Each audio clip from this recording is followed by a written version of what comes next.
Welcome to UK Coasterwatch. Today we'll be talking about the VIP Hyperia coaster climb experience. I'll be taking you through the entire experience with me and answering the big question, is it worth it? Let's find out.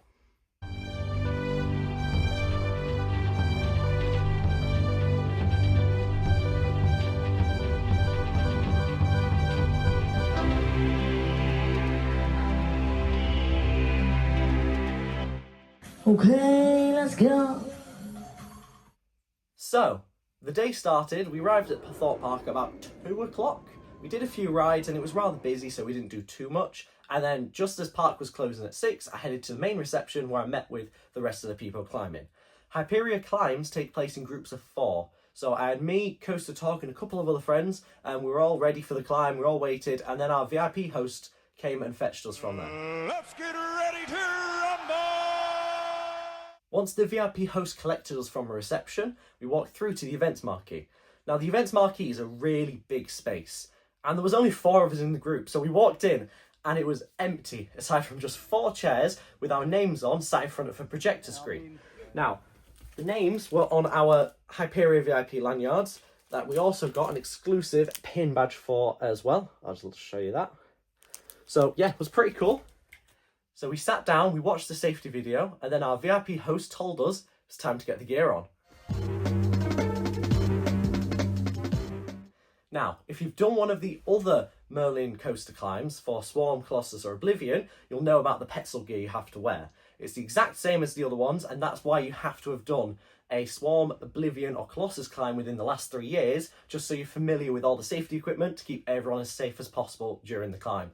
Because let's be honest, it's really tall. So once we'd got his gear on, did the safety check, signed his consent forms, it was almost ready to climb. So the VIP team led us through the empty park over to Fearless Valley or Hyperia Plaza, and that's where we ran into his first problem.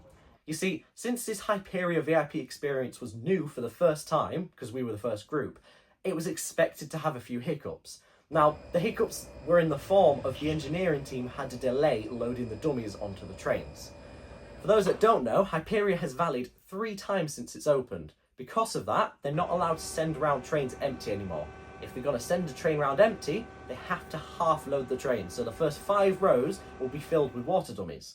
Now, the engineering team had a delay getting them on, meaning that there were staff sat on the brake run from the staff rides for about an hour, just sat there whilst they were loading up the first train, sent that one round, the staff had to come in, offload, and then reload the dummies. So we were sat there, gear on, ready to climb for about an hour and a half, just stood around, which I get was not the intent of the team to do that, but it was a hiccup that did kind of put a dampener on the experience, because the main worry was the sunlight.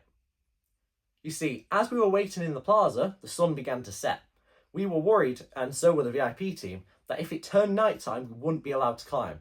Now that would have been a huge disappointment for us who spent a lot of money and invested a lot of time coming to the park to not be able to climb the ride that we were meant to climb. We gear on already, just watching the sun disappear behind the clouds. So what the team did, which was really brilliant of them, was they skipped over some of the things like, for example, looking in the op cabin, explaining how things work for when we came back down, because that could be done during the night. The important thing was getting us on that lift hill. So once the engineering team had finished putting both trains in the maintenance shed for the night, we went into the cabin and we locked off. Now, the cabin is very secretive. We weren't allowed any phones or cameras anywhere near or in there for understandable reasons. So I couldn't film any of that process, but we did go in there. We locked off to make sure that nobody could operate the ride whilst we were climbing the lift hill, and then we entered the off-ride area. In the off-ride area, we got some really cool photos of the station and the track, ready for the base of the lift hill, ready to climb. So once we'd attached onto the railing, single file, we had 1 staff member at the front, 4 of us, and then 2 at the back, just to make sure the group was all happy and secure. After that, we started the climb. Now, the first probably 20 steps were normal steps. You couldn't see through them and they were solid, and it was fine. Then the steps become holy and grated with steps in between, so you could look straight down at the drop.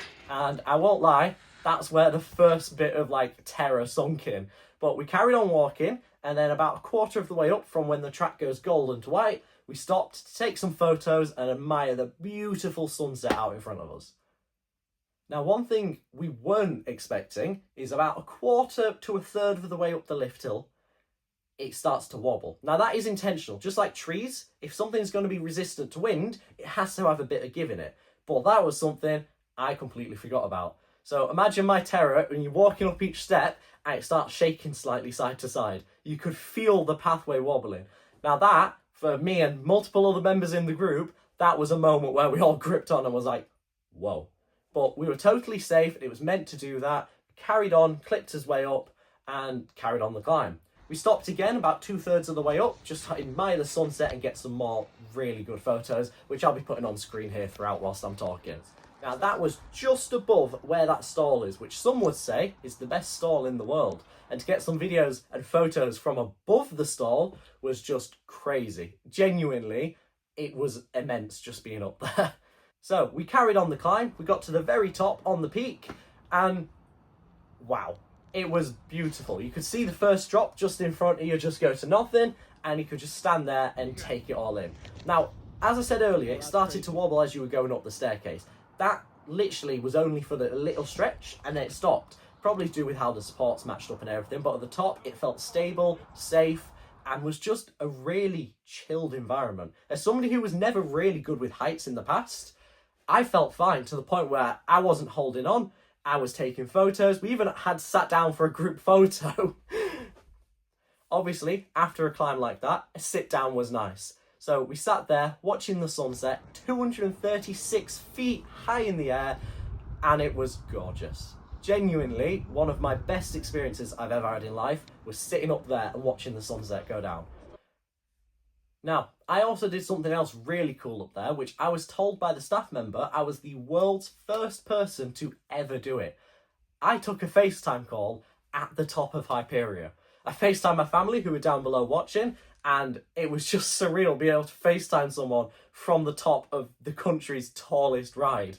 And as I said, I was told I was the world's first person to ever do that, and that's something that is really cool.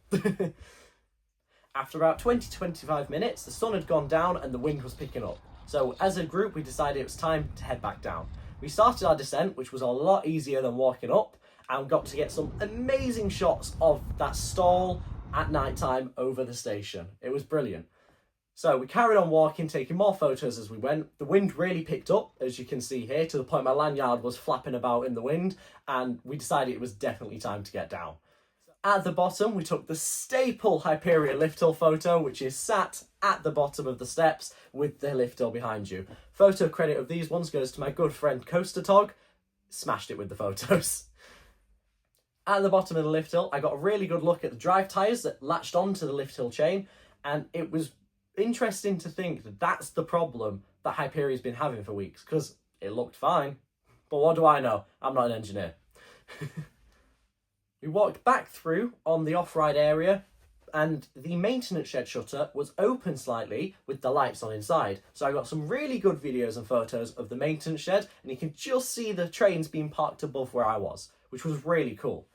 We headed back into the op cabin to unlock off and speak about any questions we had and learn how the Hyperia operates on a day-to-day basis, which if you've got any questions about that, let me know in the comments and I will answer every single one of them.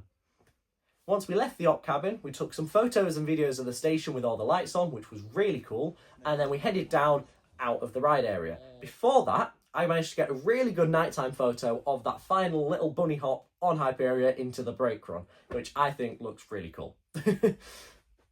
We then walked through Fearless Valley at night, completely empty. It was like a ghost town. We took some more photos outside the front of Hyperia before we headed back to the events marquee. Back at the events marquee, we took our gear off, packaged it up, and we were given our Thorpe Park Hyperia Climb certificates, which was really cool. And then we said goodbye to the team and was walked back to the dome. And that was it. I would like to take a moment to give a huge shout out to the VIP team. They were brilliant. They assisted us with everything and answered every single question we had. So 10 out of 10 from them. Now, due to the engineering delays we encountered before the Hyperia climb took place and we were waiting for a long time, the VIP team actually reached out to us afterwards and offered us free Hyperia fast tracks to make up for the small delay, which they didn't have to do that, and the fact they did shows that they were really trying to make an effort. So genuinely, 10 out of 10 from the VIP team. I couldn't fault them. So, to answer the question, the reason you clicked on the video, was it worth it? In my opinion, yes. I know we had a few problems along the way with the climb and the delays, but the actual experience itself was worth it for what we paid. We got full time a day, the staff answered every single question we had, and let's be honest, how often are you going to get to climb Hyperia? 236 foot tall in the air, it was worth the money for that itself. So everything else that came with it was such an added bonus, and I genuinely had an amazing experience. So shout out to Thorpe Park, and the VIP team absolutely smashed it. So that's it.